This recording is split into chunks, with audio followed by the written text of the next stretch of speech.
Story की starting में हम हमारे दोनों मेन लीड्स को खड़े देखते हैं। देन मिस्टर जीमो कहता है हैप्पी वेडिंग मिसेस जी। वेनवेन सोचती है मैंने कभी नहीं सोचा था।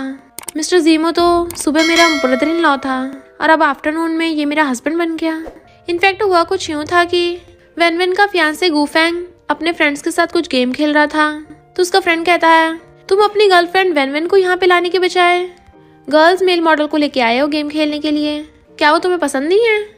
गूफेंग कहता है घंटा, वो वेनवेन तो इतनी सिंपल सी है, मुझे बिल्कुल पसंद नहीं, मैं तो बस उसके साथ खेल रहा हूँ।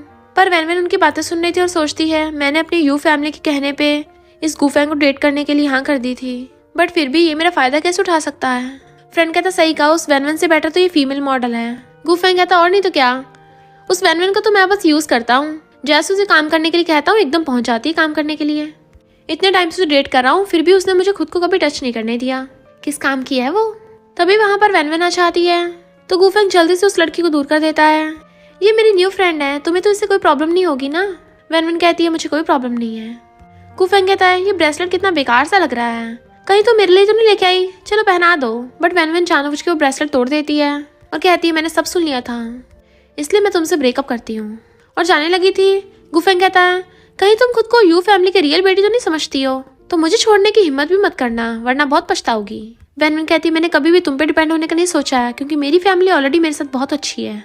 गूफेंग कहता तुम कितनी इनोसेंट हो, जब तुम 16 साल की थी तब यू फैमिली वाले तुम्हें लेके आए थे ना वापस, और आते ही तुम्हें पाइनएप्पल की एलर्जी हो गई थी कि हॉस्पिटल में एडमिट करवाना पड़ा। तुम्हें क्या लगता है वो एक्सीडेंट था?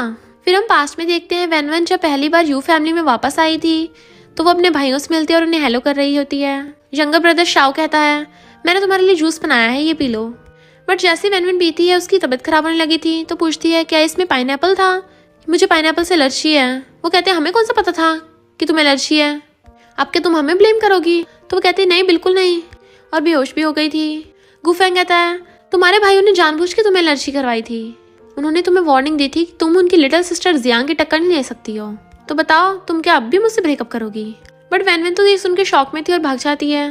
फ्रेंड कहता वो तो ऐसे चली गई। गूफेंग कहती चिंता मत करो, वो खुद ही मेरे पास वापस आएगी। बट बेचारी वेनवेन रोती हुई जा रही थी और उसे हमारा मेल लीड मिस्टर जीमो ने देख लिया था।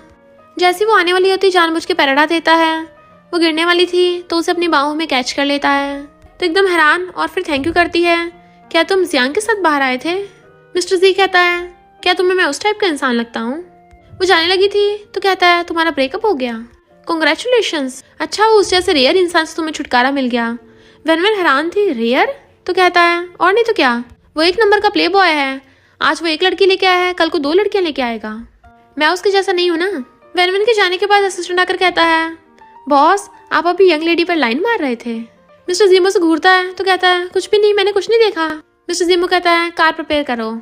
असिस्टेंट कहता है कंपनी में वापस जाने के लिए? तो कहता है नहीं यू फैमिली में। इधर वेनवेन के यू फैमिली वाले उसे डांट रहे होते हैं कि तुम्हारी हिम्मत कैसे होगी गूफेंग से एंगेजमेंट तोड़ने की, अभी कभी उसे कॉल करके उससे माफ़ी मांगो। वो कहती है आपने मेरी पूरी बात तो सुनी नहीं है, पहले ही मुझे माफ़ी मांगने को बोल रहे हो।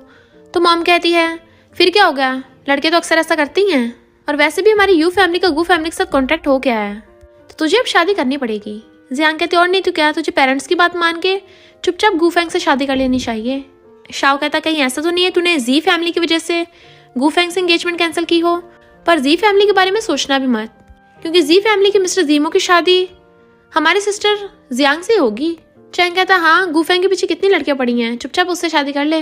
वेनवेन सोचती है जिस फैमिली को मैं अपना मानती आई हूँ शुरू से, उनकी नजरों में मैं कुछ भी नहीं हूँ, और कहती है मैं शादी नहीं करूंगी। फिर चियांग नाटक करने लग जाती है, जी फैमिली वालों को यू फैमिली की रियल बायोलॉजिकल बेटी से शादी करनी थी जो कि वेनवेन है, मैं तो बस फेक डॉटर हूँ ना, और अगर वेनवेन को गू फैमिली में शादी नहीं करनी तो मुझे करनी पड़ेगी इसकी जगह। डैड कहते हैं भले तुम हमारी बायोलॉजिकल बेटी नहीं हो पर तुम भी हमारी बेटी हो, तो जी फैमिली से तुम्हारी शादी होगी। मॉम कहती और नहीं तो क्या, तुम्हें हमने बचपन से लग्जरी में पाला है, सिर्फ तुम्हारे जैसी रिच लेडी ही जी फैमिली की यंग लेडी बन सकती है। वो लोग कहते हैं वेनवेन अब मुकरो मत, तुमने खुद ही जी फैमिली में शादी करने के लिए मना किया था। वेनवेन कहती है मैंने तो ऐसा इसलिए बोला था क्योंकि आप लोगों ने कहा था अगर मैं जी फैमिली से शादी करने के लिए मना कर दूंगी तब आप लोग मुझे अपनी बेटी की तरह ट्रीट करोगे, बट तुम लोग तो नहीं करते हो। शाओ जूस पीने लगा था तो वेनवेन पूछती है क्या उस टाइम तुमने जानबूझ के मुझे पाइनएप्पल जूस दिया था? शाओ कहता हाँ दिया था, तो क्योंकि मैं तुम्हें वार्न करना चाहता था, चाहे तुम कुछ भी कर लो, तुम कभी भी जियांग के साथ कंपैरिजन नहीं कर सकती हो। चैंग कहता और नहीं तो क्या, तुम तुम्हारी सिस्टर बनने के भी लायक नहीं हो। वैनवन कहती पर ये मेरा भी तो घर है, मैं तो बस इस घर की बेटी बनना चाहती थी। मुझे पाइनएप्पल से एलर्जी है, मेरी तबीयत खराब हो गई थी। शाओ कहता फिर क्या हो गया, तुम मरी तो नहीं थी ना। वैनवन कहते अच्छा, इस जियांग के थोड़ा सा बीमार होने पे तुम लोगों ने मेरा स्कूल छुड़वा के इसका ध्यान रखने को बोल दिया था, और तो और इससे मेरा एडमिशन लेटर भी फाड़ दिया था, जिसकी वजह से मैं कॉलेज भी सही से नहीं जा पाई। और सोचती है 16 की एज में मैंने सोचा था मुझे मेरी फैमिली वापस मिल गई, बट इन लोगों ने कभी मुझे अपनी बेटी नहीं समझा। मॉम कहती है भले गुफैंग थोड़ा बिगड़ा हुआ है, पर शादी के बाद सुधर जाएगा, तो चुपचाप उससे शादी कर ले। वैनवन कहती अच्छा, फिर अपनी प्यारी जियांग की उससे शादी क्यों नहीं करा देते आप लोग। डैड कहते तू हमें अकड़ दिखाएगी, मेरी तेरे जैसी बेटी कैसे हो सकती है, और उसके थप्पड़ मारने वाले थे। तो वैनवन उनका हाथ पकड़ लेती है, अगर तुम्हें मेरी जैसी बेटी नहीं चाहिए तो मुझे भी तुम्हारे जैसे डैड नहीं चाहिए, और अब से मेरा इस यू फैमिली से कोई रिलेशन नहीं है। फिर वो अपना सामान लेके वहां से जाने लगी थी, तो जियांग अपना वही अच्छा बनने का ड्रामा स्टार्ट कर देती है, तुम प्लीज मत जाओ, फैमिली वालों से माफी मांग लो। शाओ कहता है जियांग तुम्हें कुछ बोलने की जरूरत नहीं है, ये वैनवन हमारी फैमिली के लायक ही नहीं है। वैनवन क्या तुम सच में चाह रही हो। वो कहती है तुम बचपन से बहरे हो क्या, जो अभी तक तुम्हें भाषा समझ नहीं आती है। शाह सोचता है ये पहले तो हमेशा मुझे इम्प्रेस करने की कोशिश करती थी, अब अचानक ऐसे क्यों बिहेव कर रही है। बट वैनवन चल लगती है, तो डैड कहते हैं हाँ चली जा। वैनवन कहती चिंता मत करो, तुम्हारे जैसे सो कॉल्ड फैमिली को देख के मुझे डिस्गस्टेड फील होता है, डोंट वरी मैं वापस कभी नहीं आने वाली। और चली जाती है। शाओ कहता जब 2 दिन बाहर भटकेगी ना, तभी मुंह उठाकर खुद ही वापस आ जाएगी। जबकि जियांग खुश हो रही थी और सोचती है तेरी फैमिली और तेरा फियांसे सब कुछ मेरा हो जाएगा। वैनवन सोचती है मुझे लगा था डॉक्टर पेरेंट्स का घर छोड़ के मुझे यू फैमिली में अपना घर मिल गया, पर मैं फिर से बेघर हो गई। तभी वहां पर कार आती है और मिस्टर ज़ीमो से हेलो करता है, क्या उन लोगों ने तुम्हें फिर से परेशान किया। वैनवन कहती है मैंने यू फैमिली से रिश्ता तोड़ दिया है, इसलिए मैं यू फैमिली से बाहर आ गई। मिस्टर ज़ीमो कहता है फिर तो कंग्रेचुलेशंस। वो कहती थैंक यू, पर तुम यहाँ पर कैसे। मिस्टर ज़ीमो कहता है मैं शादी की बात करने आया था। वो कहती है यू फैमिली वाले और जियांग अंदर ही है घर पे, तुम जाके उनसे बात कर लो, मैं जा रही हूँ। बट वो उसका हाथ पकड़ कहता है मैं शादी की बात तुमसे करने आया हूँ। वो हैरान मुझसे, तो कहता है तुमने गुफैंग से ब्रेकअप कर लिया है ना, तो अब मैं तुम्हारा मिस्ट्रेस थोड़ी ना बनूंगा।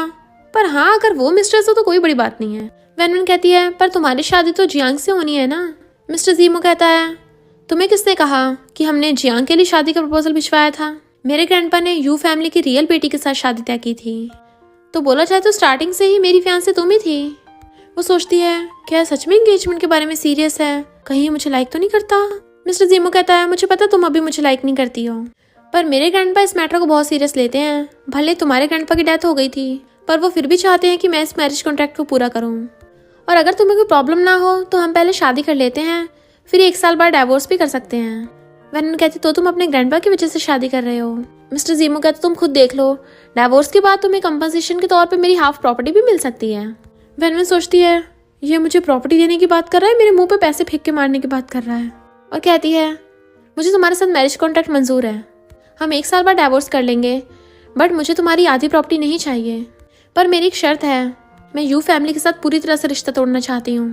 मिस्टर ज़ीमो कहता ओके, सबसे पहले मैरिज सर्टिफिकेट ले लेते हैं, चलो पहले घर से हाउस होल्ड रजिस्ट्रेशन ले आओ। वो कहती है मैं ऑलरेडी ले आई थी। तो कहता है मेरी वैनवन कितनी समझदार है।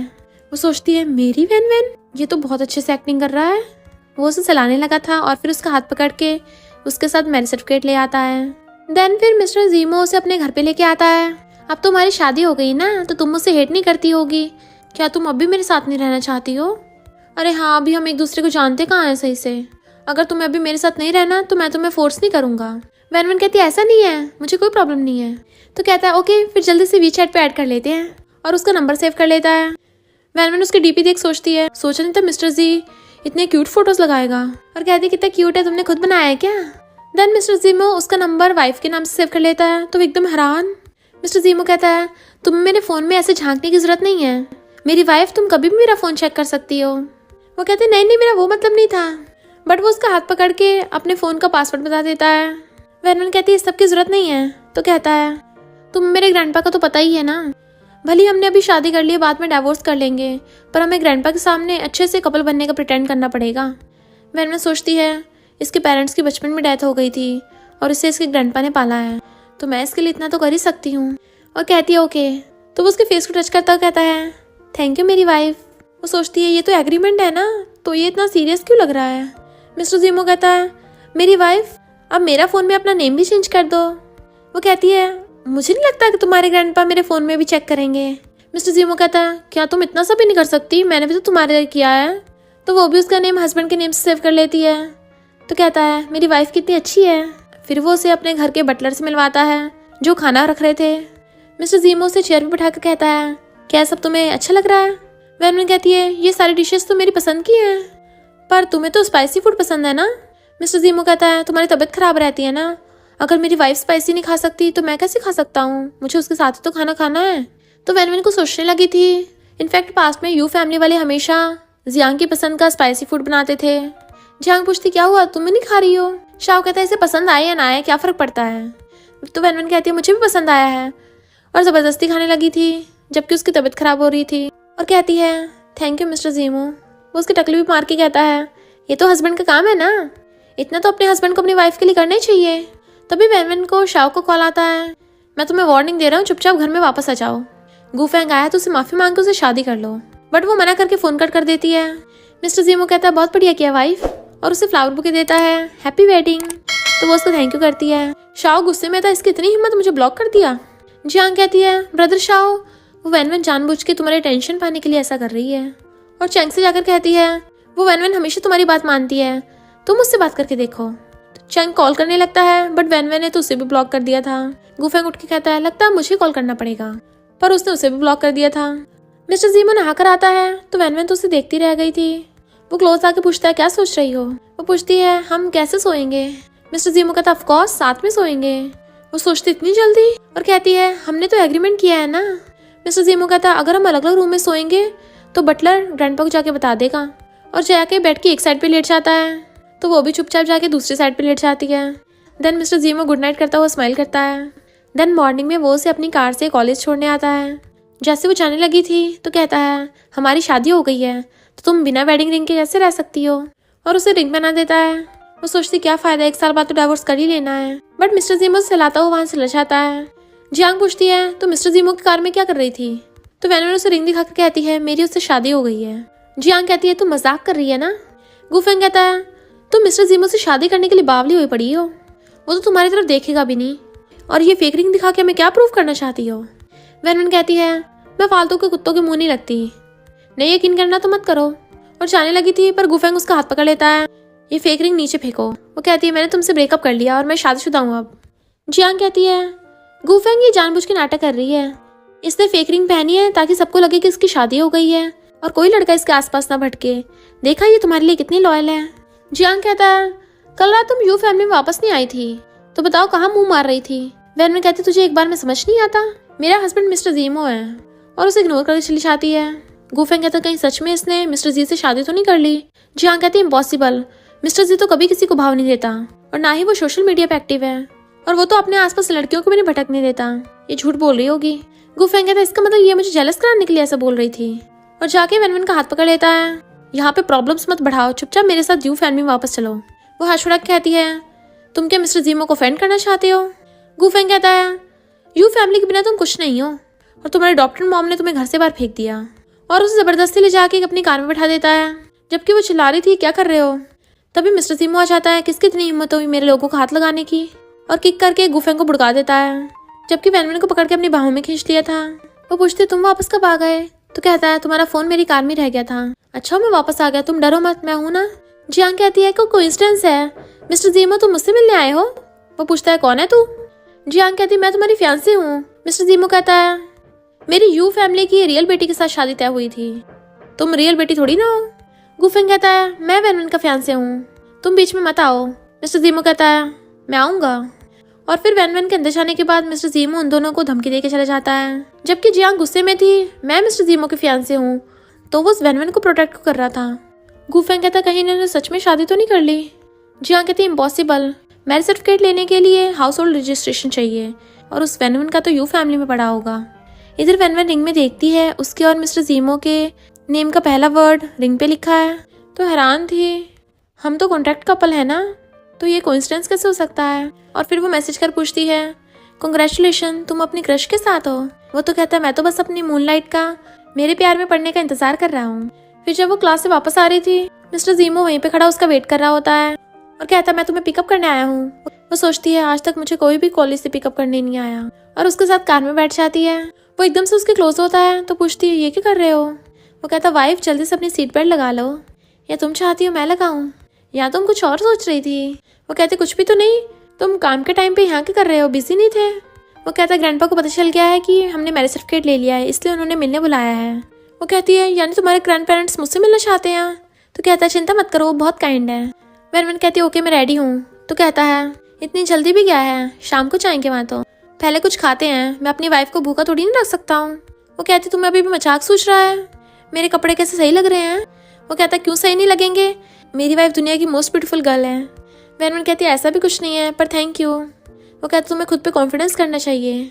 जब वो साथ में खाना खा रहे थे तो वैनवन उठ के वॉशरूम में जाती है, बट वहाँ पे उसे यू फैमिली वाले मिल जाते हैं तो इग्नोर कर जाने लगी थी। बट जियांग जाकर कहती है सिस्टर तुम फादर से माफ़ी मांग लो, वापस आ जाओ, हमें तुम्हारी चिंता हो रही है। वैनवन कहती है तुम लोगों को ये चिंता हो रही है कि गू फैमिली में कौन शादी करेगा। डैड कहते हैं जियांग तुम्हें इसे बुलाने की जरूरत नहीं है, ये कितनी खड़ूस है। बट वैनवन भी उन्हें मुंह तोड़ जवाब सुना देती है। तो वो सब चिल्लाने लगे थे तुम्हारी इतनी हिम्मत, हमारा नंबर ही ब्लॉक कर दिया, अपने पेरेंट्स से ऐसे बात करोगी। वैनवन कहती तुम लोग होते कौन है बोलने वाले, मेरा तुमसे कोई रिलेशन नहीं है, ब्लॉक नहीं करती तो क्या न्यू ईयर के लिए रखती। मॉम गुस्से में जियांग कहती है मॉम कोई बात नहीं, वैनवन जरूर किसी बात से परेशान होगी तभी ऐसा बोल रही है। मॉम कहती देखा जियांग कितनी अच्छी है, तू 1% भी उसके जैसी नहीं है। वैनवन कहती है मुझे यू फैमिली की बेकार जीन्स इनहेरिट भी नहीं करने हैं। शाओ कहता जियांग के बारे में ऐसा बोलेगी और उसका थप्पड़ मारने वाला था, बट वो उल्टा उसके मार देती है और उन लोगों को धक्का मार के वहां चली जाती है। जियांग नाटक करने लग जाती है ब्रदर शाओ तुम्हें थप्पड़ पड़ा, तुम्हारी जगह मुझे खा लेना चाहिए था। वो कहता नहीं नहीं मैं तुम्हें दर्द में नहीं देख सकता, और इस वैनवन की चिंता मत करो, ये चाह के भी हमारी यू फैमिली से बाहर नहीं निकल सकती, इसका हाउस होल्ड रजिस्ट्रेशन हमारे घर का है ना। तभी डैड को मैसेज आता है तो कहते हैं मिस्टर जीमो के ग्रैंड पेरेंट्स फॉरेन से वापस आ गए हैं, तो हमें जल्दी से जल्दी जियांग की मिस्टर जीमो के साथ शादी की बात करनी होगी। और शाओ से कहता है तुम और तुम्हारा बड़ा भाई जल्दी से गिफ्ट प्रिपेयर कर लेना जो हम जी फैमिली में लेके जाएंगे। शाओ बताता है कि टीचर चैन हमारी कंपनी के साथ कॉपरेट करने के लिए रेडी हो गए थे पर अचानक से मना कर दिया। डैड कहते हैं टीचर चैन हमारी कंपनी के लिए बहुत ज़रूरी है, तो उन्हें मनाने की पूरी कोशिश करो। जियांग कहती डैड मैंने भी फैशन डिज़ाइनिंग कर रखी है, भले मैं टीचर वैन जितनी अच्छी नहीं हूँ, पर अगर कंपनी को मेरी ज़रूरत होगी तो मैं बहुत हेल्प करूँगी। डैड कहते हैं तुम वो इतनी समझदार और दूसरी वो वैनवन है, हमारी फैमिली का नाम डुबोने में लगी हुई है। जैसे वैनवन आती है वो पूछता है क्या हुआ, तो कहती कुछ भी नहीं, कहीं तुम्हारे ग्रैंड पेरेंट्स को मैं पसंद ना आई तो। वो कहता है वो तो तुम्हें मुझसे भी ज़्यादा लाइक करेंगे। तो वो हैरान थी इसका क्या मतलब है कि इससे भी ज़्यादा लाइक करेंगे। मिस्टर जीमो फिर वैनवन को अपने ग्रैंड पेरेंट्स से मिलाने के लिए लेके जाता है। वो तो उसे देख के बहुत खुश होते हैं और उसे बिठाकर कहते हैं इसने एकदम से मैरिज सर्टिफिकेट ले लिया, कोई शादी भी नहीं की है, लगता है हमें तुम्हारे लिए रिपे करना पड़ेगा। वैनवन कहती है इसकी जरूरत नहीं है। देन मिस्टर जीमो से अपनी लिटिल सिस्टर टैंग से मिलवाता है जो कहती है सिस्टर इन लॉ मेरा ब्रदर बहुत लकी है कि उसकी तुमसे शादी हुई है। मिस्टर जीमो कहता है बात तो सही है। वो सोचती है इसने सही कहा था, ये सब लोग कितने अच्छे हैं। टैंग मिस्टर जीमो को हटाकर खुद उसके पास बैठ जाती है, मुझे वीचैट पे ऐड कर लो। वैनवन उसकी ड्रेस देखने लगती है। टैंग कहती है तुम्हें पसंद है, ये टीचर वैन का डिज़ाइन है, मुझे बहुत पसंद है, पर उन्होंने कभी अपना फेस रिवील नहीं किया है, वो बहुत मिस्टीरियस है और सुना है वो सिर्फ यू फैमिली के साथ कोऑपरेट करती हैं और मुझे यू फैमिली वाले बिल्कुल पसंद नहीं है। सिस्टर इन लॉ मुझे गलत मत समझना, मैं यू फैमिली वालों से हेट करती हूँ क्योंकि उनके पास तुम्हारे जैसी इतनी अच्छी बेटी है फिर भी तुम्हें लव नहीं करते, वो फेक बेटी को भाव देते हैं। पर कोई बात नहीं, तुम चिंता मत करो, आपसे हम फैमिली हैं। वैनवन कहती थैंक यू और सोचती है तो फैमिली ऐसी होती है। टैंग कहती तुम्हें ड्रेस पसंद है तो मैं तुम्हारे लिए भी लेके आ सकती हूँ, बस वो यू कंपनी में जाना पड़ेगा। वैनवन कहती चिंता मत करो, अब से टीचर वैन यू फैमिली के साथ कोऑपरेट नहीं करेगी। टैंग पूछती है सिस्टर इन लॉ तुम्हें कैसे पता, क्या तुम उसे जानती हो। मिस्टर जीमो कहता बहुत बातें हो गई, अब तुम्हारी सिस्टर इन लॉ को रेस्ट भी तो करना है, और खुद उसके पास बैठ जाता है। ग्रैंडपा कहते हैं भले तुम दोनों ने मैरिज सर्टिफिकेट ले लिया है पर हमें ट्रेडिशंस भी तो फॉलो करने पड़ेंगे ना, और बटलर को बोल के उसके लिए गिफ्ट्स मंगवाते हैं जिसमें नेकलेस, कार की कीज और प्रॉपर्टी पेपर्स थे। वैनवन कहती ये सब क्या है, हमारा तो बस एग्रीमेंट है ना। वो कहता है ये अपनी मर्जी से दे रहे हैं। तो कहती है पर मैं ऐसे कैसे ले सकती हूँ, हम 1 साल बाद तो डाइवोर्स कर ही लेंगे, मैं ऐसे उधार नहीं रख सकती हूँ। मिस्टर जीमो कहता है मुझे तो ये कम लगता है, इसे और देना चाहिए। वैनवन तो और ज़्यादा हैरान, पर ग्रैंड पेरेंट्स वैनवन के लिए और ज़्यादा गिफ्ट्स मंगवा देते हैं कि जब हम ऑक्शन में गए थे तो छोटा सा तोहफा खरीद लाए, तो प्लीज़ इसे रख लो। तभी एक एम्प्लॉय आकर बताता है कि यू फैमिली वाले बाहर मिलने आए हैं। वैनवन को नर्वस होता देख वो कहता है डरो मत, मैं हूँ ना। वो सोचती है ये कितनी अच्छी एक्टिंग कर लेता है कि मुझे ऑलमोस्ट सच ही लगने लगी है। ग्रैंडमा पूछती हैं वैन क्या तुम उनसे मिलना चाहती हो? वो कहती बिल्कुल भी नहीं। तो ग्रैंडमा कहती हैं फिर उन लोगों को अंदर मत घुसने देना। ये यू फैमिली वाले बड़ा खुश हो रहे होते हैं कि अब तो जियांग की जी फैमिली में शादी हो जाएगी मिस्टर जीमो के साथ। बट तभी वो एम्प्लॉय आकर कहता है आप लोग अंदर नहीं जा सकते हो। जियांग कहते पता भी मैं कौन हूँ? मिस्टर जीमो की फियांसे। एम्प्लॉय कहता बट ओल्ड लेडी का ही ऑर्डर है। डैड कहते हैं ओल्ड लेडी भला ऐसा ऑर्डर क्यों देंगी कि अंदर कोई और जरूरी गेस्ट बैठे हैं? एम्प्लॉय कहता है हाँ जरूरी गेस्ट बैठे हैं, यंग लेडी। तो डैड एकदम हैरान, यंग लेडी कहाँ से आ गई? जी फैमिली का तो एक ही यंग मास्टर है ना। एम्प्लॉय कहता है यंग मास्टर खुद यंग लेडी को लेके आए हैं। तो जियांग एकदम हैरान कि मिस्टर जीमो की शादी हो गई तो फिर मैं क्या हूँ? वो कहते जल्दी निकल जाओ यहाँ से वरना सिक्योरिटी बुला लूंगा, और अंदर चला जाता है। बट जियांग फैलने लगती है। मॉम कहती हैं पता नहीं मिस्टर जीमो को किस शेमलेस ने पटा लिया है। डैड कहते पर मैंने तो सुना था मिस्टर जीमो किसी लड़की को भाव नहीं देता, तो वो लड़की कौन हो सकती है? जियांग कहती है कहीं वेनवेन ने तो नहीं फंसा लिया मिस्टर जीमो को? डैड कहते नो वे, उससे तो वो कभी नहीं देखेगा। और जियांग तुम चिंता मत करो, मिसेस जीमो तो तुम ही बनोगी। और जियांग तुम चिंता मत करो, मिसेस जी तो तुम ही बनोगी। तो बड़ा खुश होती है। मिस्टर जीमो से लाकर कहता है ये मेरा बेडरूम है वाइफ, अंदर आओ। वो कहती है तुम्हारे रूम में तो कुछ भी पिंक कलर का नहीं है, मुझे तो लगा तुम्हें पिंक कलर पसंद होगा, तुम्हारे प्रोफाइल पिक्चर पे पिंक रैबिट लगा हुआ है ना। मिस्टर जीमो कहता है मुझे पिंक पसंद नहीं है, मुझे वो रैबिट पसंद है। देन वैनवन उसके बचपन की फोटो देखने लगी थी कि तुम बचपन में काफी क्यूट थे। बट वो उसे क्लोज कर कहता है क्यों, अब मैं ज्यादा हैंडसम नहीं लगता? अब मैं क्या करूँ, मैं अपनी वाइफ के स्टैंडर्ड्स पूरे नहीं कर पा रहा। तो वैनवन कहती है ऐसा नहीं है, तुम मेरी नजरों में काफी अच्छे हो। वो कहता है इसका मतलब मैं तुम्हारे टाइप का ही हूँ, तुमने मेरी पहली बार तारीफ की है ना, अब मैं अपनी नोटबुक में लिखूंगा। और सच में नोटबुक में लिख देता है। तो कहती है तुम्हें ऐसे लिखने की जरूरत नहीं थी। बट वो तो उस लिखे हुए की फोटो भी खींच लेता है और वीचैट पे पोस्ट डाल दी थी। वो कहती है ये सब क्या कर रहे हो? तो कहता है सबको दिखा रहा हूँ कि मेरी वाइफ ने मेरी तारीफ की। तभी वैनवन उसकी प्रोफाइल चेक करती है तो पूछती है तुमने हमारे मैरिज सर्टिफिकेट के भी फोटोज डाल रखे हैं। और सोचती है हमें तो जल्दी डाइवोर्स ले ही लेना है, तो इसका क्या जरूरत थी। वो कहता है मैं जी फैमिली का हेड हूँ, तो मुझे अपनी शादी के बारे में सबको क्लियर करके चलना चाहिए। मैं तो ये भी सोच रहा हूँ कंपनी में जाते वक्त मैरिज सर्टिफिकेट हाथ में लेके घूमूं ताकि सबको पता चल जाए कि मैं शादीशुदा हूँ। वो कहते नहीं नहीं ये मत करना, इंटरनेट फोटो बता के ठीक है। वो कहता ओके वाइफ तुम बोल रही है तो मैं लगा के रखूंगा। वो सोचती है ऐसे को लग रहा है मेरा फायदा उठाया जा रहा है। वो कहता है मैं ओल्ड विला में आने में थोड़ा नर्वस हो रहा था, तुम तो नहीं हो रही थी? तो कहती है हाँ थोड़ा हो रही थी पहले, बट अब नहीं, यहाँ के सब लोग कितने अच्छे हैं। वो कहता है फिर तो हम यहाँ पे अक्सर आ सकते हैं। ग्रैंड पेरेंट्स तो चाहते हैं तुम यहीं पे रहो, पर यहाँ से तुम्हारा कॉलेज दूर हो जाएगा। वो कहती चिंता मत करो, वो मैं देख लूंगी। वो कहता वाइफ तुम मना भी कर सकती हो, जिस चीज़ में तुम्हें प्रॉब्लम होती है तुम्हें मना करने का हक है। वैनवन कहती है ऐसा नहीं है, ग्रैंड पेरेंट्स और तैंग कितने अच्छे हैं, मैं भी उनके साथ अच्छा बिहेव करना चाहती हूँ। वो कहता है मैं तुम्हें इसलिए लाइक नहीं करता क्योंकि तुम वेल बिहेव्ड और ओबीडियंट हो, बल्कि मैं तुम्हें लाइक करता हूँ। तो अगर तुम मना भी करोगी तो ऐसा नहीं है मैं तुम्हें लाइक नहीं करूँगा। वो सोचती है पहले घर पे कभी किसी ने मेरी ओपिनियन के बारे में नहीं सोचा, मुझे तो लगता था मुझे मना करने का हक ही नहीं है, और अब तो मुझे हर चीज़ एक्सेप्ट करने की आदत हो गई। वो कहता मेरी फैमिली तुम्हें लाइक करती है क्योंकि तुम लाइक करना डिजर्व करती हो। तो वैनवन इमोशनल होकर ओके कर देती है। तो वैनवन की आंखों में आंसू आने लगे थे। देन वो पूछता है, वैनवन को सोच रही थी जैसे मिस्टर जीमो आता है तो कहती है मुझे तुम्हें कुछ बताना है। वो कहता मेरे पास बैठ के बताओ। तो कहती है जो तैंग ने ड्रेस पहन रखी थी वो टीचर वैन ने डिज़ाइन की थी, क्या तुम टीचर वैन को जानते हो? मिस्टर जीमो कहता टीचर ऑनलाइन में बहुत फेमस है बट बहुत मिस्टीरियस भी, और डिज़ाइंस भी अच्छे हैं, मुझे भी पसंद है। वो कहती है तुम्हें भी टीचर वैन पसंद है? तो कहता और नहीं तो क्या, मैं तो उसका लॉयल फ़ैन हूँ, काश मैं उसे देख सकता और उसका ऑटोग्राफ ले सकता, उसके डिज़ाइंस कितने अच्छे हैं। वैन में सोचती है सोचा नहीं था ये मेरा फ़ैन होगा, अब मैं इसे कन्फेस कैसे करूँ। और कहती है मैंने तैंग को बोला था कि अब से टीचर वैन यू कंपनी के साथ कॉपरेट नहीं करेगा, क्या तुम्हें हैरानी नहीं हुई? मुझे कैसे पता? और बता देती है कि मैं ही टीचर वैन हूँ, मैं अपनी जगह पर किसी और को अवार्ड लेने भेजती थी। मिस्टर जीमो कहता है क्या कहा, तुम टीचर वैन हो? वो कहता तुम इतना हैरान क्यों हो? तो कहता नहीं तो मैं तो सरप्राइज हो गया, और सोचता है मुझे तो ये 2 साल पहले से पता है, तब से मैं तुम पे नजर रखता आ रहा हूँ। और कहता है तुमने अचानक से मुझे क्यों बताया? तो कहती है क्योंकि तुम पहले इंसान हो जिसे मैं बताना चाहती थी, मैंने यू फैमिली के साथ रिश्ता तोड़ दिया है तो अब मैं उनकी और हेल्प नहीं करूँगी, अब मैं अपना खुद डिज़ाइन स्टूडियो खोलना चाहती हूँ। हम दोनों साथ रहते हैं तो तुम्हें तो एक दिन पता चल ही जाना था, इसलिए मैंने पहले ही बता दिया। मिस्टर जीमो कहता है जब तुम डिज़ाइन स्टूडियो खोलोगी तो मैं तुम्हें इन्वेस्ट करूंगा। वो कहती है तुम्हारे रिलेशनशिप की वजह से इन्वेस्टमेंट करने को बोल रहे हो ना? वो कहता बिल्कुल भी नहीं, मैं कभी घाटे का बिजनेस नहीं करता, बताया था ना मैं तुम्हारे डिज़ाइन का फ़ैन हूँ, तुम्हें इन्वेस्ट करके मुझे और ज़्यादा प्रॉफिट ही होगा।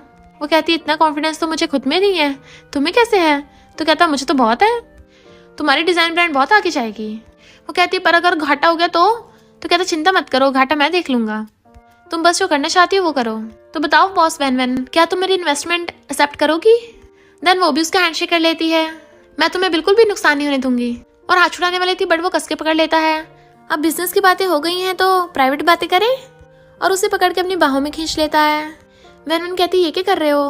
तो कहता है मुझे तुम बहुत पसंद हो। वैन वैन कुछ बोलने वाली थी तो सोचता है कहीं ये मुझे रिजेक्ट ना करने वाली हो, और कहता है मैं तुम्हारा लॉयल फैन हूँ, क्या तुम मुझे हक भी नहीं करने दोगी? वो सोचती है अच्छा ये फैन के तौर पे कह रहा है, और शॉवर लेने को बोल के भाग जाती है। मिस्टर जीमो कहता है मैं तुम्हें भागने नहीं दे सकता, एक दिन तुम्हें पता चल ही जाएगा कि मैं तुम्हें बहुत टाइम पहले से लाइक करता आ रहा हूँ। इधर चेंग परेशान था कि टीचर वैन अभी उनकी यू कंपनी के साथ कांटेक्ट नहीं कर रहे हैं, क्योंकि उनकी कंपनी में टीचर वैन के डिज़ाइन सबसे ज़्यादा बिकते हैं। अगर वही कांटेक्ट नहीं करेंगे तो उनका बहुत लॉस हो जाएगा। जियांग कहते ब्रदर मुझे ट्राई करने दो, मैं भी डिज़ाइंस में अच्छी हूँ। इधर वैन वैन अपने स्टूडियो के लिए एक डायरेक्टर का इंटरव्यू ले रही थी, और फिर उसे अपने अनपब्लिश्ड डिज़ाइंस दिखाती है। डायरेक्टर कहती है ये डिज़ाइंस तो टीचर वैन जैसे लग रहे हैं, अगर मैंने इनको यूज़ किया तो सब बोलेंगे आपने उसकी कॉपी की है। वैन कहती है ये टीचर वैन के डिज़ाइंस हैं, अब से वही हमारे स्टूडियो की चीफ डिज़ाइनर है। जब वो दोनों जा रही थी तभी कोई उनको फ़ोटो खींच लेता है, और वू फैंग आकर यू फैमिली को दिखाता है कि ये वैन वैन रोज़ एक डिज़ाइन स्टूडियो में जाती है, शॉपिंग करने तो जाती नहीं होगी, ज़रूर इसका उससे कोई लेना देना होगा। डैड कहते हैं उसके पास डिज़ाइन स्टूडियो खोलने के लिए पैसे कहाँ से आए होंगे? जियांग कहती पक्का वहाँ पे जॉब करती होगी। मॉम कहती हमारी यू कंपनी को छोड़ के किसी और स्टूडियो के लिए डिज़ाइनर का काम कर रही है ये। डैड पूछते हैं टीचर वैन ने अभी तक रिप्लाई नहीं किया, कहीं ऐसा तो नहीं है उन्होंने किसी और के साथ कॉपरेट कर लिया हो? शाओ कहता ऐसा हो ही नहीं सकता, टीचर वैन ने खुद बताया था कि वो हमें लाइक करते हैं और हमारे अलावा किसी और के साथ कॉपरेट नहीं करेगी, वो ज़रूर किसी काम की वजह से बिजी होंगी तभी रिप्लाई नहीं कर पा रहे।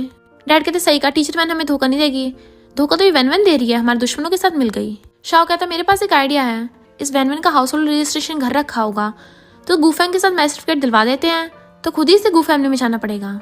शादी करने के बाद तो ये कुछ नहीं कर पाएगी। बट मेड आकर बताती है कि वैन वैन का हाउस होल्ड रजिस्ट्रेशन गायब है। जियांग कहती पक्का वो लेकर भाग गई होगी। मॉम गुस्से में वो तो सच में हमारे साथ रिश्ता तोड़ने वाली है।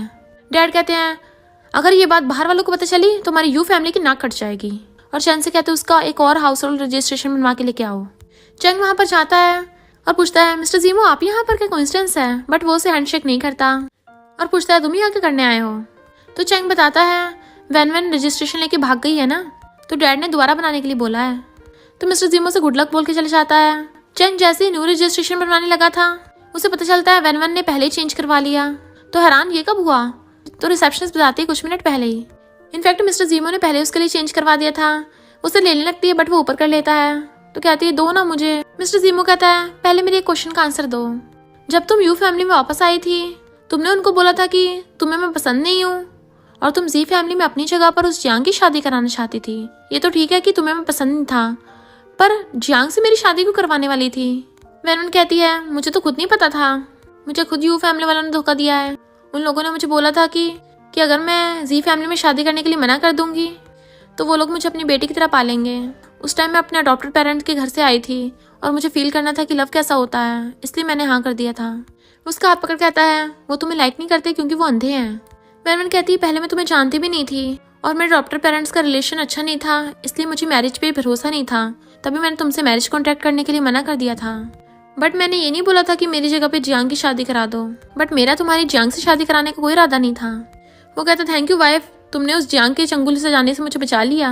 और उसे रजिस्ट्रेशन दिखाता है तो बहुत खुश होती है। वो कहता अब से तो मेरी हुई और हम फैमिली हैं। वो सोचती है बचपन से मुझे एक घर चाहिए था, भले ही मैं फ्यूचर में मिस्टर जीमो को डिवोर्स दे दूंगी, बट थोड़े टाइम के लिए मेरा इसके साथ तो घर हो सकता है ना।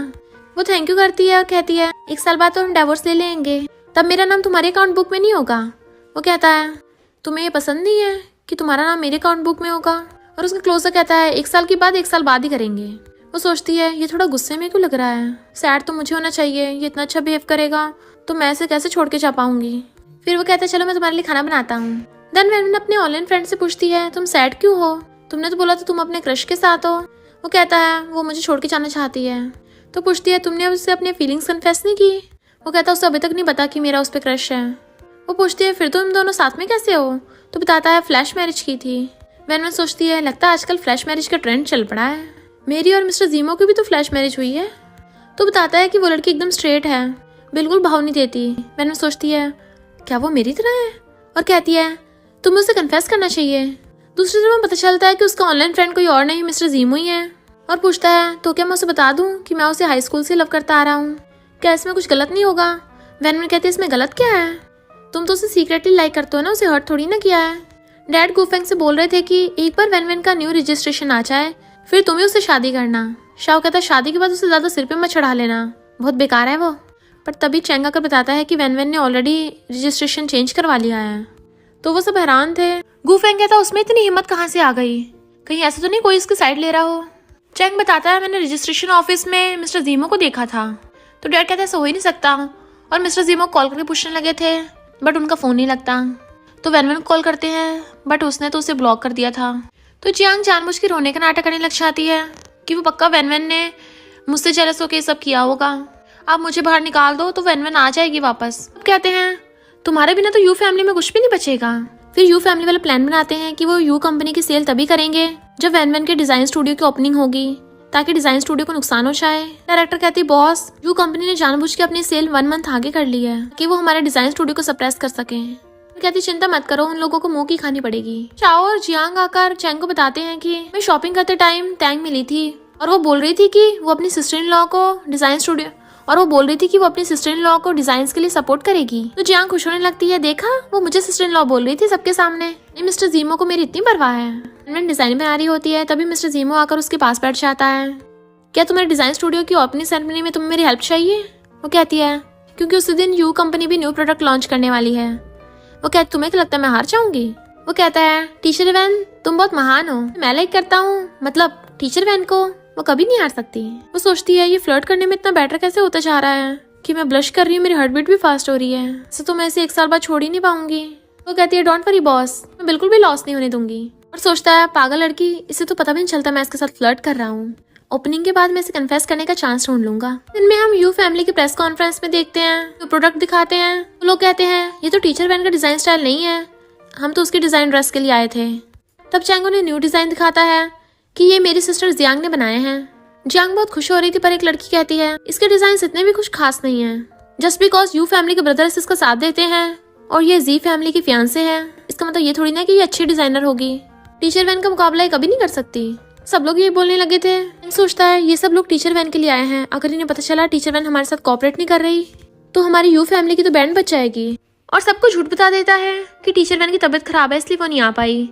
वो सब कहते हैं अगर यही बात थी तो प्रेस कॉन्फ्रेंस से ये बात पहले क्यों नहीं बताई, तुमने अपनी सेल्स बढ़ाने के लिए ऐसा किया है। चैंग कहता चिंता मत करो, जी फैमिली की बेटी यहाँ पर आई है और टैंग का वेलकम करने कहता है, बट वहाँ पर तो शाओ आया था। तो वो सब कहते हैं शाओ एक लड़की कब से बन गया, भला मिस टैंग कहाँ है। शाओ का चैंग को बताता है कि मिस टैंग तो अभी तक नहीं आई, चिंता मत करो, मैंने वैनवन के डिजाइन स्टूडियो के बाहर लोग लगा दिए हैं ना, उसकी प्रेस कॉन्फ्रेंस में ज्यादा लोग नहीं है। तो चैंग खुश होने लगता है, बट तभी न्यूज रिपोर्टर्स देखते हैं कि मिस टैंग ने अपनी सिस्टर इन लॉ के डिजाइन स्टूडियो की पोस्ट डाली है। जियांग खुश होने लगती है, पर जैसी पोस्ट देखती है तो एकदम हैरान। लोग कहते हैं एक छोटे से डिजाइन स्टूडियो ने यू कंपनी को मात दे दी है, तो यू कंपनी किसी को मुंह दिखाने लायक भी नहीं बची। और कहते हैं यू कंपनी ने हमें धोखा दिया है, मिस टैंग तो यहाँ पे बिल्कुल भी चीफ गेस्ट बन के नहीं आने वाली, वो तो न्यू डिजाइन स्टूडियो में गई है, तो हम सब वहीं चलते हैं। और सारे उठ के चले जाते हैं। इधर टैंग उनकी सारी वीडियो वैनवन को दिखा रही थी, ये लोग इसी के लायक हैं, हमारा डिजाइन स्टूडियो बहुत अच्छा है, बहुत आगे जाएगा। तभी डायरेक्टर आके बताती है कि बहुत सारे रिपोर्टर्स आए हैं प्रेस कॉन्फ्रेंस के लिए। वैनवन टैंग का थैंक यू करती है, तुम्हारी ऑनलाइन पोस्ट बहुत काम आई। फिर मॉडल्स को रेडी होने के लिए बोलती है। फिर वहाँ पर बहुत फेमस रिच फैमिली से लोग आते हैं, वहाँ के चीफ गेस्ट बनकर अलग अलग मॉडल्स ड्रेस पहन के रैंप वॉक कर रही थी, तो वो उसकी तारीफ करने लगती हैं कि सोचा नहीं था न्यू कंपनी इतने अच्छे डिजाइन बनाएगी। यहाँ पर सबसे मेन ड्रेस आती है जो कि वैनवन खुद पहन के आई थी। लोग तो हैरान ही हो गए थे, ये तो यूनिक डिजाइन स्टाइल की है, उसके लिए क्लैपिंग करते हैं। बट तभी वहाँ पर यू फैमिली वाले आ गए थे और उसे देख देख के चिढ़ रहे होते हैं। गेस्ट बोलते हैं ये ड्रेसेस किसने डिजाइन की हैं, क्योंकि ये काफी हद तक टीचर वैन के डिजाइन जैसी लग रही है। चैंग आकर कहता है इस डिजाइन स्टूडियो ने टीचर वैन के डिजाइन कॉपी किए हैं। लोग वैनवन के डिजाइन स्टूडियो के खिलाफ हो जाते हैं। जियांग कहती है बता वैनवन, तेरा इस डिजाइन स्टूडियो के बॉस के साथ क्या रिलेशनशिप है। वैनवन कहती है मैं ही यहाँ की बॉस हूँ। तो वो एकदम हैरान। गेस्ट कहते हैं ये तो यू फैमिली की रियल बेटी है ना, ये कितनी सेल्फ इंडिपेंडेंट है। चैंग कहता है तेरे पास इतने पैसे कहाँ से आए और तूने टीचर वैन का डिजाइन कैसे कॉपी कर लिया। वैनवन कहती तुम्हें इससे क्या, मैं कहीं से भी पैसे लेके आऊँ। शाओ वैनवन को उल्टा सीधा बोलने लगा था, तो डायरेक्टर कहती है तुम्हारी हिम्मत कैसे हमारे बॉस से ऐसे बात करने की, और सिक्योरिटी गार्ड्स को बुला लेती है। वो लोग कहते हैं हमारे साथ ऐसे करेगी। वैनवन कहते हैं अगर बकवास करोगे तो बाहर ही फीके जाओगे। चैंग कहता है टीचर वैन सिर्फ हमारी यू कंपनी के साथ कोऑपरेट करती है, पर इस डिजाइन स्टूडियो ने उसके डिज़ाइन कॉपी किए हैं, तो इसे सबके सामने माफ़ी मांगनी पड़ेगी। खड़े सब लोग भी बोलने लगते हैं, हाँ हमें टीचर वैन के लिए इंसाफ चाहिए, तुम ऐसा नहीं कर सकती हो। जियांग खुश होने लगती है कि अब तो वैन वैन बैंकरप्ट हो जाएगी। डायरेक्टर परेशान होती है, पर वैन वैन जाकर सबको बताती है कि सबको बताना भूल ही गई, ये सारे ड्रेसेस के डिज़ाइन टीचर वैन ने खुद बनाए हैं, क्योंकि वही हमारे डिज़ाइन स्टूडियो की चीफ डिज़ाइनर है। यू फैमिली वाले हंसने लगते हैं, भला टीचर वैन तेरे साथ कोऑपरेट क्यों करेगी, अगर किया है तो वो कहाँ है, यहाँ है, तुम उसे जानती हो। वैन वैन कहती है ऑफ कोर्स मैं उसे जानती हूँ। ठीक है, उसे बुला के दिखा, तब पता चलेगा तू झूठी है। वैन वैन कहती है तुम लोग टीचर वैन से मिलने के लायक नहीं हो। पर हाँ, टीचर वैन ने अभी लेटेस्ट ऑनलाइन पोस्ट में कुछ लिखा था कि उसने हमारे न्यू डिज़ाइन स्टूडियो के साथ कोऑपरेट किया है। सब गेस्ट कहते हैं यानी ये बात सच है, टीचर वैन सच में यहाँ की चीफ डिज़ाइनर है। कहती है टीचर वैन ने तो ऑलरेडी यू कंपनी के साथ 1 महीने पहले ही कोऑपरेशन खत्म कर दिया था। जबकि चैंग ने प्रेस कॉन्फ्रेंस में बताया कि टीचर वैन बीमार है, यानी इसने सबके सामने झूठ बोला सच्चाई छुपाने के लिए, यानी इसने कस्टमर्स को धोखा दिया है। सब लोग कहते हैं यू कंपनी धोखेबाज है, अब से हम इसकी ब्रांड के कपड़े नहीं खरीदेंगे, और उसे बायकॉट करने को बोलने लगे थे। तुम हैरान था ये कैसे हो सकता है, टीचर वैन के हमारे साथ हमेशा से अच्छे रिलेशन थे, तो मैं अचानक से डंप क्यों कर दिया। सोचती है मुझे अपना नाटक स्टार्ट करना होगा, और नीचे गिर के वैन वैन के पैर पकड़ लेती है। सिस्टर तुमने टीचर वैन को हमसे क्यों छीन लिया, तुम्हें पता है वो हमारे लिए कितनी इंपॉर्टेंट है। तुम्हारे जाने की वजह से मॉम डैड बीमार है और उसके पैर पकड़ने लगती है। क्या तुम इससे माफी क्यों मांग रही हो, तो इसने किया, हमने थोड़ी ना, जिससे मॉम डैड परेशान हुए। वैन वैन कहती मेरी वजह से, तुम लोगों ने जानबूझ के अपनी प्रेस कॉन्फ्रेंस 1 महीना पहले कर दी, तो कौन किसे टारगेट कर रहा है, तुम्हें अभी तक पता नहीं चला। रिपोर्टर्स कहते हैं यानी यू कंपनी जानबूझ के न्यू डिजाइन स्टूडियो को टारगेट कर रही थी, और वैन वैन तो यू फैमिली की बेटी है, वो अपनी बेटी के साथ ऐसा क्यों कर रहे हैं। वैन वैन कहती है मैंने यू फैमिली के साथ रिलेशन तोड़ दिया है, और अब से मेरा इन लोगों के साथ कोई लेना देना नहीं है। रिपोर्टर्स कहते हैं हमने एक र्यूमर सुनी थी कि यू फैमिली फेक डॉटर को ज्यादा प्रेफर करती है, यानी ये बात सच निकली, ये लोग अपनी रियल बेटी को हर्ट कर रहे हैं, बट रियल बेटी ने अपना असली टैलेंट दिखाई दिया, अब जाके इस फेक डॉटर को अपनी औकात पता चली होगी। वैन वैन गेस्ट से कहती है आप सबका आने के लिए थैंक यू, हम फ्यूचर में इससे भी अच्छे अच्छे डिजाइन लॉन्च करेंगे। तो सब लोग क्लैपिंग करते हैं। कहती है ये जो बिन बुलाए मेहमान है, सिक्योरिटी गार्ड्स इन्हें बाहर निकाल दो और दोबारा अंदर मत घुसने देना। तो सिक्योरिटी गार्ड्स उन लोगों को पकड़ के ले जाते हैं। वैन जब रात में स्टोर बंद कर रही थी, सो हो रही होती है, तो देखते हैं मिस्टर जीमो उसके लिए फ्लावर बुके लेके खड़ा है। कराकर कहती है तुम तो बिजनेस ट्रिप पे गए थे ना। वो कहता है मेरी वाइफ ने इतनी बड़ी फाइट जीती है, तो मुझे सेलिब्रेट करने के लिए तो वापस आना ही था। फ्लावर बुके देता है, तो कहती है ये बहुत ब्यूटीफुल है, और देखा मैंने तुम्हें पहले दिन ही प्रॉफिट करा दिया है। वो कहता है थैंक यू। तो कहती है तुम तो जी फैमिली के प्रिंस हो ना, थोड़े से पैसे तुम्हें क्या ही फर्क पड़ता है। पूछती बॉस ये कौन है। तो वैन वैन कहती है ये मिस्टर जीमो है, मेरा हस्बैंड, ये मुझे पिकअप करने आता है ना, इसलिए तुम्हें एडवांस में बता रही हूँ। जीमो तो अंदर अंदर बड़ा खुश होता है कि उसने उसे हस्बैंड बोला। एकदम हैरान, बॉस आप तो बहुत औसम हो, आप टीचर वैन को जानती हो, सर आपका हस्बैंड शहर का प्रिंस चार्मिंग है। ट्राई करके भाग जाती है। कहती चलो घर चलते हैं। जैसी कार का गेट खोलने वाली थी, वो उसका हाथ पकड़ लेता है। इस करने के लिए उसके क्लोज होने लगा था, बट फिर उसके कान में कहता है थैंक यू वाइफ, मुझे हस्बैंड बोलने के लिए, मुझे बहुत अच्छा लगा। जबकि वैन वैन बहुत ज्यादा नर्वस हो रही थी, और फिर कार में बैठ जाती है। रात में वैन वैन को कॉल आता है, उसे पता चलता है कि शहर में एक डिजाइन कंपटीशन होने वाला है। तो कहती है मैं भी पार्टिसिपेट करूंगी। तो वो पूछती है क्या तुम अपनी रियल आइडेंटिटी टीचर वैन के साथ पार्टिसिपेट करोगी। वैन वैन कहती नहीं, तो डिजाइन में इतनी टैलेंटेड हो पक्का जीत जाओगी। कहती है इस बार मैं अपने नाम के साथ करूंगी, और अगर कंपटीशन में जीत गई डिजाइन स्टूडियो को भी प्रमोट कर दूंगी। मेरे मॉम डैड चैंग पे चिल्ला रहे होते हैं कि तुमने यू कंपनी का क्या हाल कर दिया है। जब से टीचर वैन ने हमारे साथ कॉपरेशन कैंसिल किया है, तब से हमारे बहुत सारे बिग कस्टमर हाथ से निकल गए। अब न्यू डिजाइन स्टूडियो में जा रहा है। चैंग कहता है मैं तो खुद हैरान हूँ, उस वैन वैन ने टीचर वैन के साथ बातचीत कैसे की। तो वैन वैन कहती है हाँ इस बार मैं अपनी रियल आइडेंटिटी के साथ पार्टिसिपेट करूंगी। जियांग कहती है उस टीचर वैन को जरूर वैन वैन ने अपनी बातों में फंसा लिया होगा, पर टीचर वैन का यू फैमिली के साथ बहुत लंबा कॉपरेशन था, मतलब हमारा उसके साथ अच्छा रिलेशनशिप है, तो अगर हम टीचर वैन से बात कर लें तो वापस वो हमारे पास आ जाएगी। और ये देखो मैंने सुना है टीचर वैन डिजाइन कंपटीशन में जाने वाली है, हम उसे अपनी तरफ कर सकते हैं। कहता है तब जाके मैं उस वैन को सबक सिखाऊंगा। शाओ कहते एक बात समझ में नहीं आई, मिस तैंग ने बोला था वो अपने सिस्टर इन लॉ को सपोर्ट करेगी, तो वो न्यू डिजाइन स्टूडियो में क्यों पहुंच गई। कहीं ऐसा तो नहीं है वैन वैन मिस तैंग की सिस्टर इन लॉ हो। अभी जियांग बहुत ही चिल्ला के पड़ती है ये इम्पॉसिबल है। वो उसके अचानक से गुस्से वाले बिहेवियर को देख के हैरान थे। तो कहती है मेरा मतलब वो दोनों एक दूसरे को नहीं जानते होंगे। कहता है मिस तैंग को टीचर वैन के डिजाइन पसंद है, वो पक्का इसलिए न्यू डिजाइन स्टूडियो में गई होगी। रात में मिस्टर जीमो आकर वैन वैन को देखने लगा था। वो सोचती इससे क्या हो गया। तो कहता है मैं 2 दिनों के लिए बिजनेस ट्रिप पे के गया था, तुम फिर से ये सब करने लग गई, सही से खाना भी नहीं खाया। कहती है लगता है मैं काम में थोड़ा ज्यादा बिजी हो गई थी। तो कहता आपसे तो मैं तुम्हें ज्यादा टाइम के लिए अकेले छोड़ के नहीं जाऊंगा, जो तुम पे दिन रात नजर रखनी पड़ेगी। ताकि जो तुमने वेट लॉस किया है ना उसको दोबारा से रिकवर कर सकूं। कहती तुम हमेशा इतनी फ्लर्टी लाइन्स क्यों बोलते रहते हो।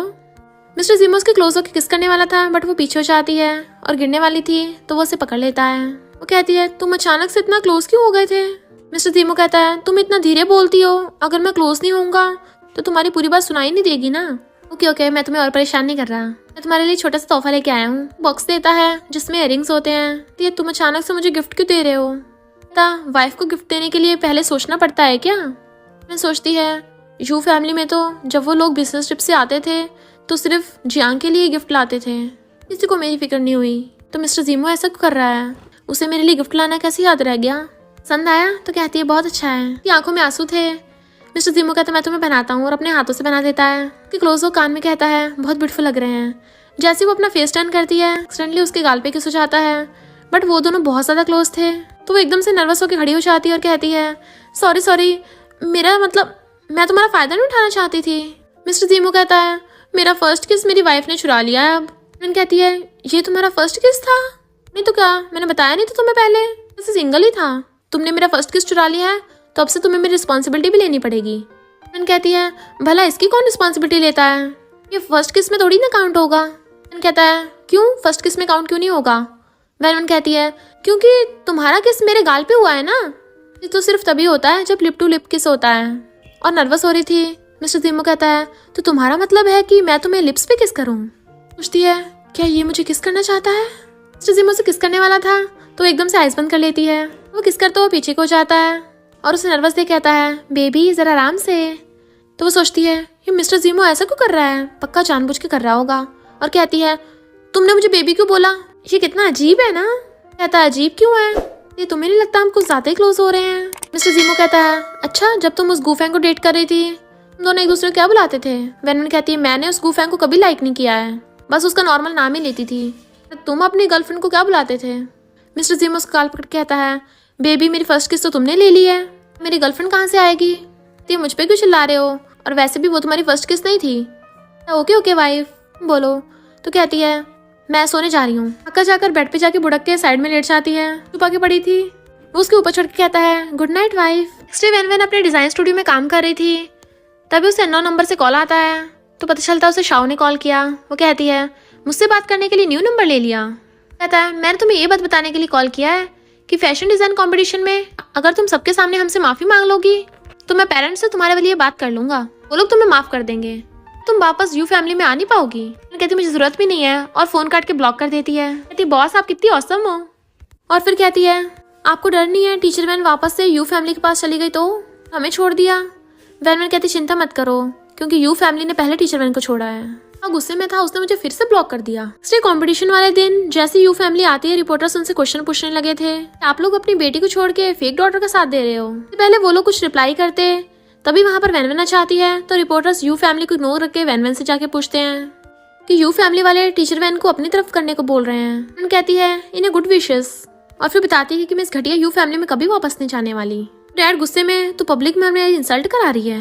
शॉक और गुस्से से वैन के मारने लगा था बट वो बच जाती है और फिर उसे लात मार के भुड़का देती है मुझसे बच के रहना जरा। देन वो यू फैमिली की बोलती बंद कर देती है तो वो लोग चुपचाप जाके बैठ जाते हैं।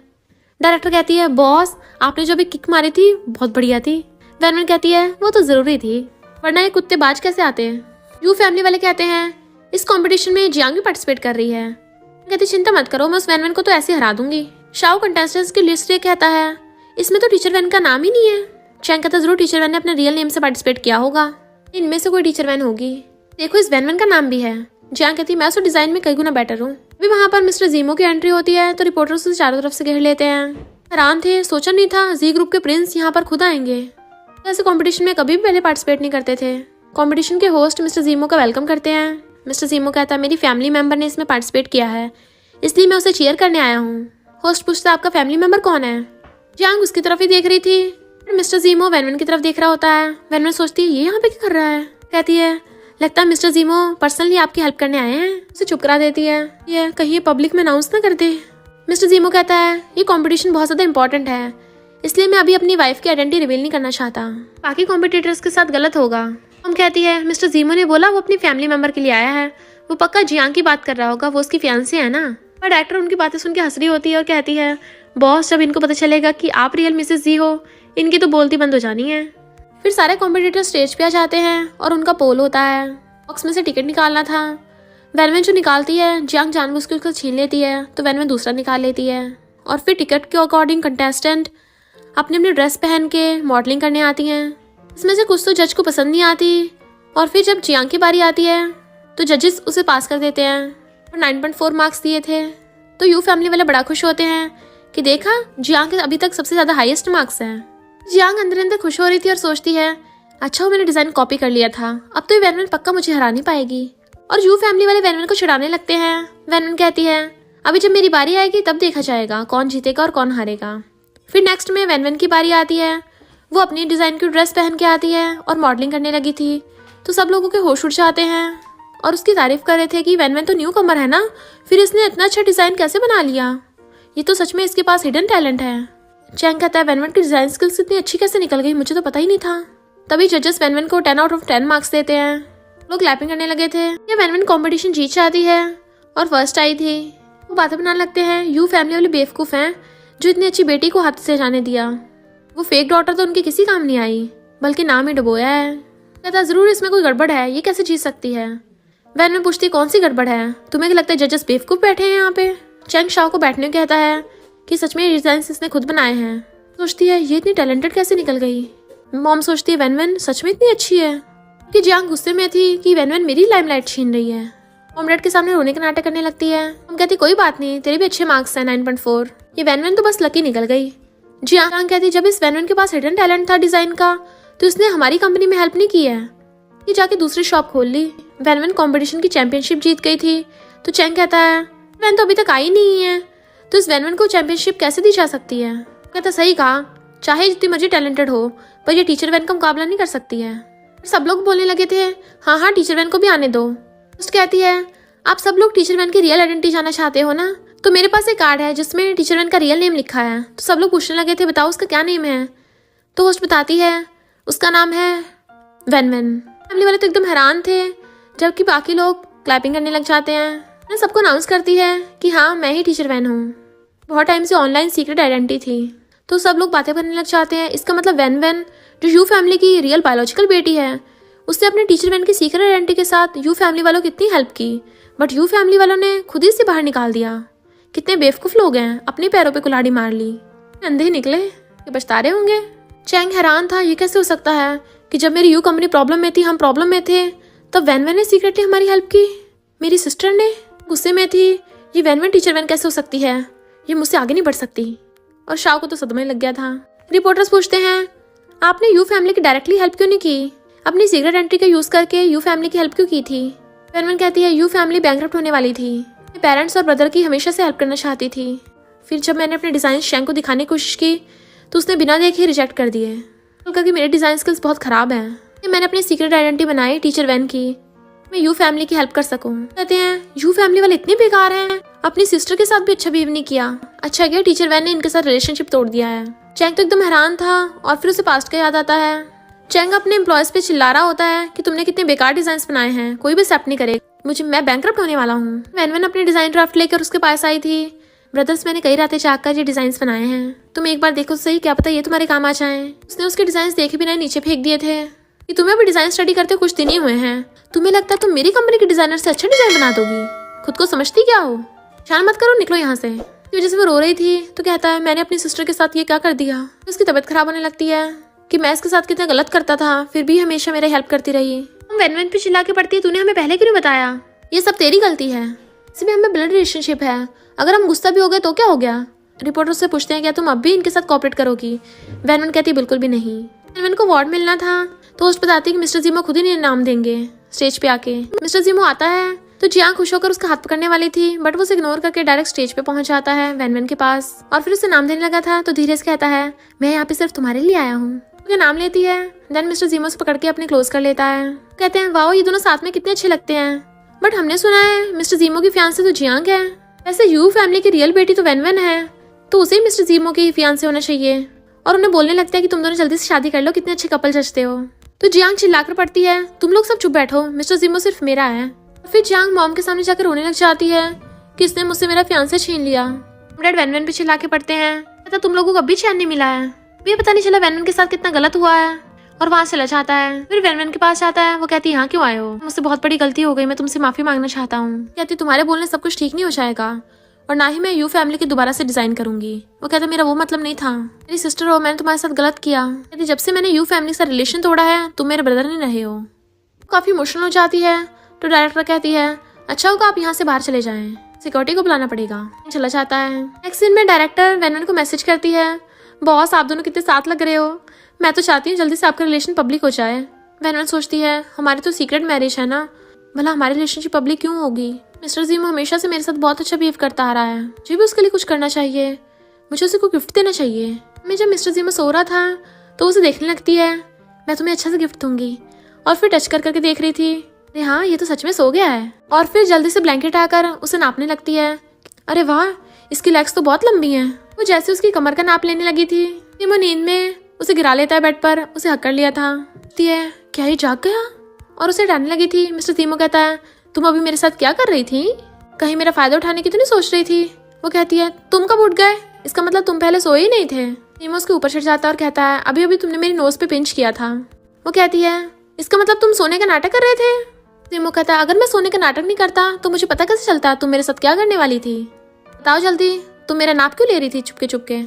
ये मैं अभी सीक्रेट के बारे में से नहीं बता सकती हूँ वरना फिर वो सरप्राइज कहाँ रहेगा।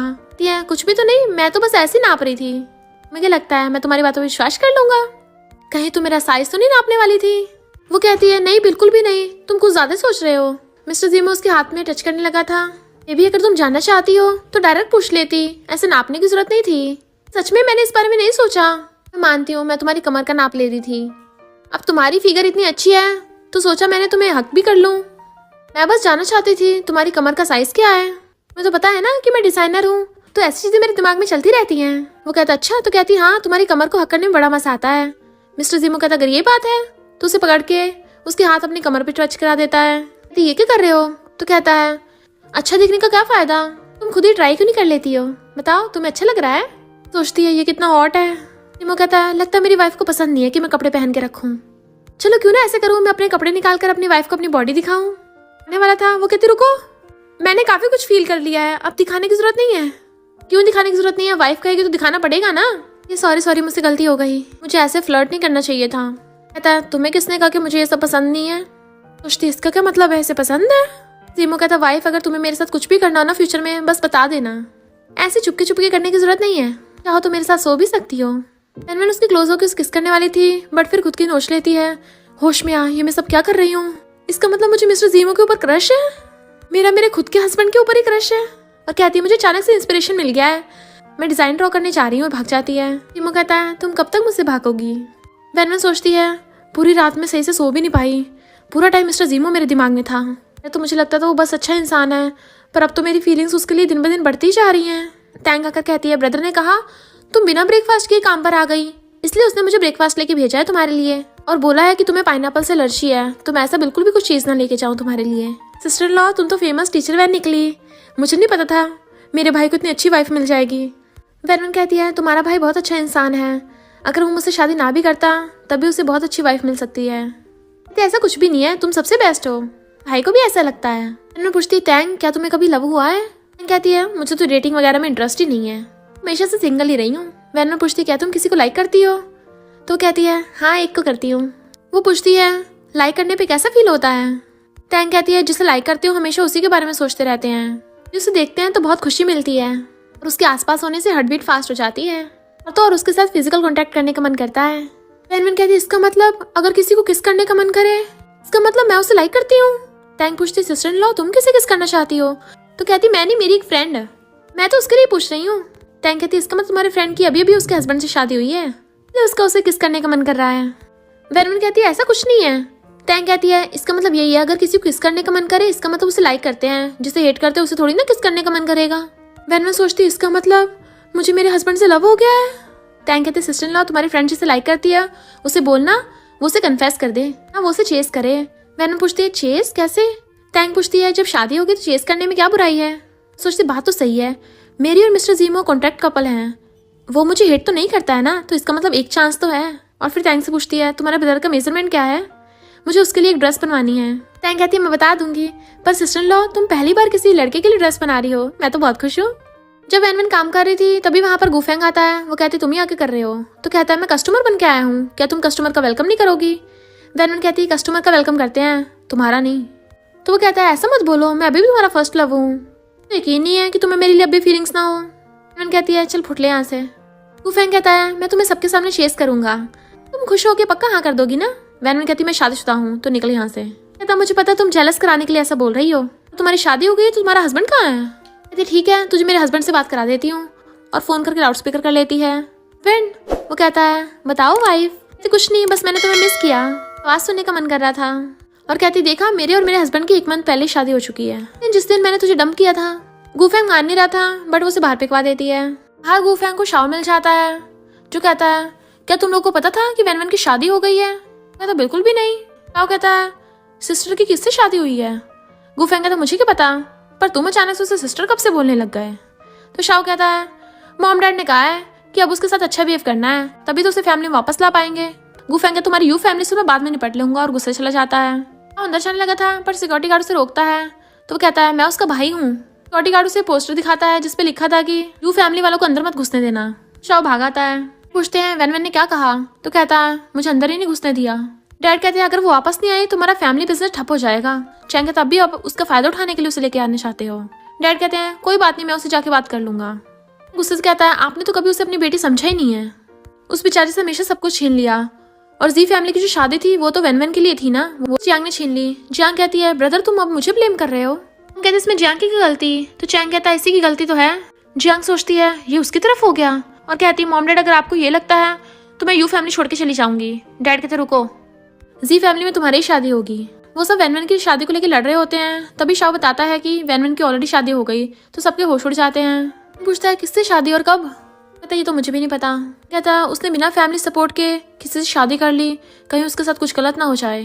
मॉम कहते वैन वैन ऑलरेडी मैरिड है, तो अब जियांग की हम मिस्टर जीमो से शादी कराएंगे।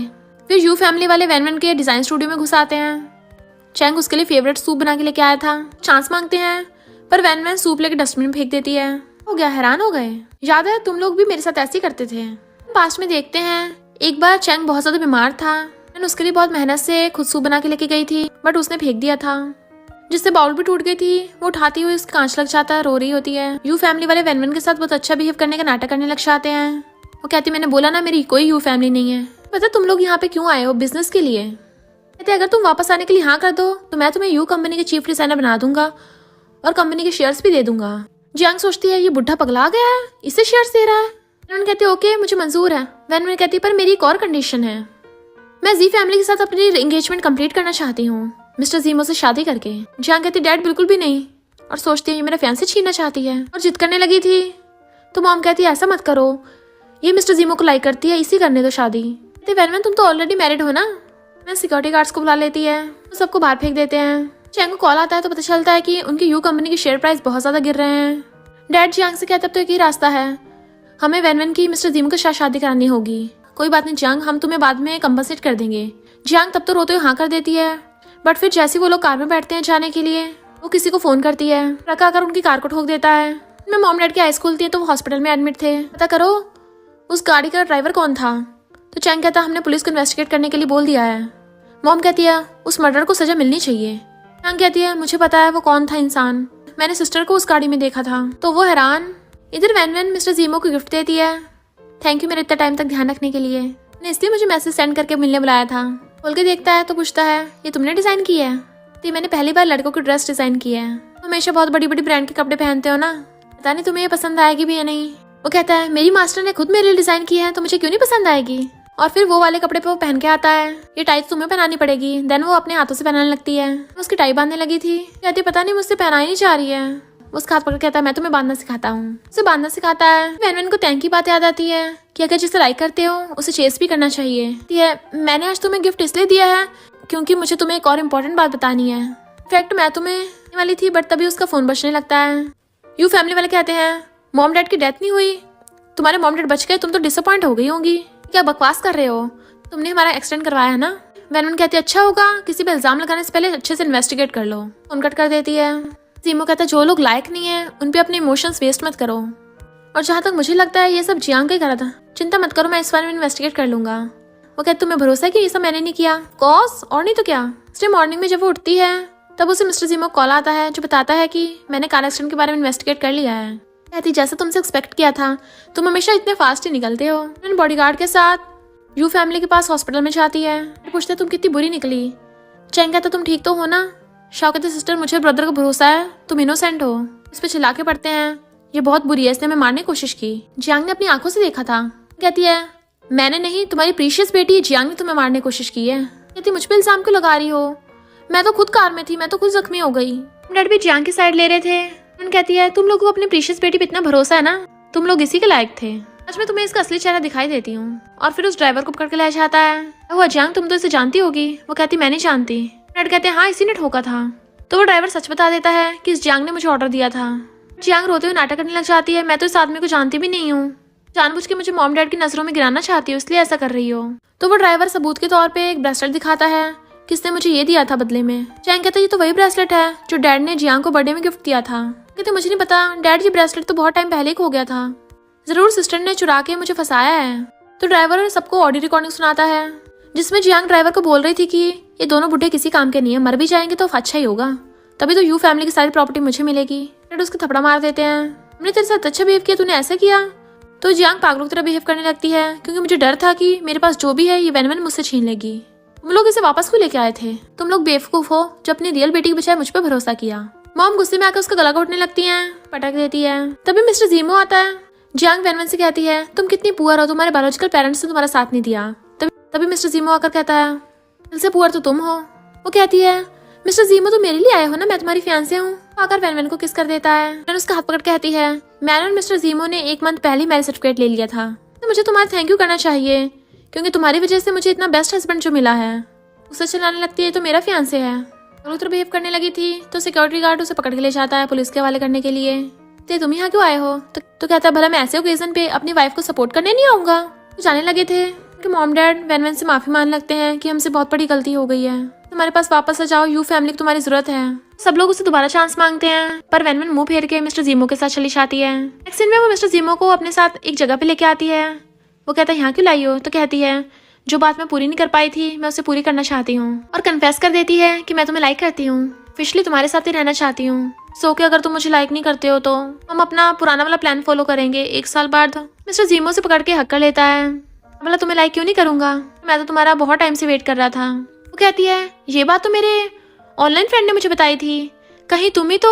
वो कहता हाँ मैं ही तुम्हारा ऑनलाइन फ्रेंड हूँ जिसका कई सालों तुम पे सीक्रेट क्रश है। वो कहती है ये कैसे हो सकता है? देन वो कहता है मुझे यहीं पे तुमसे प्यार हुआ था। पास्ट में हम देखते हैं जब ज़ीमो बहुत ज्यादा परेशान था तो वो पानी में जा रहा होता है। देन वैन ने आके उसे रोका था। पेरेंट्स को जो पता चलेगा वो कितना सैड होंगे। ज़ीमो कहता है मेरे पेरेंट्स की कार एक्सीडेंट में डेथ हो गई है, वो भी मुझे प्रोटेक्ट करते हुए। तो कहती तुम्हारे पेरेंट्स तुम्हें बहुत लव करते हैं और वो चाहते हैं कि तुम हमेशा खुश रहो। उसने उसे प्रॉमिस किया था कि वो हमेशा खुश रहेगा। कहती है इसका मतलब वो लिटिल बॉय तुम थे, यानी तुम मुझे बहुत टाइम से लाइक करते आ रहे हो। तुम्हारा कन्फेशन कंप्लीट हो गया ना, तो अब मेरी बारी है। और घुटनों के बल बैठ के उसे रिंग दिखा के प्रपोज करता है और शादी के लिए पूछता है तो वो भी हाँ कर देती है। देन मिस्टर ज़ीमो उसे रिंग पहनाकर उसके क्लोज होकर उसे किस करने लगा था।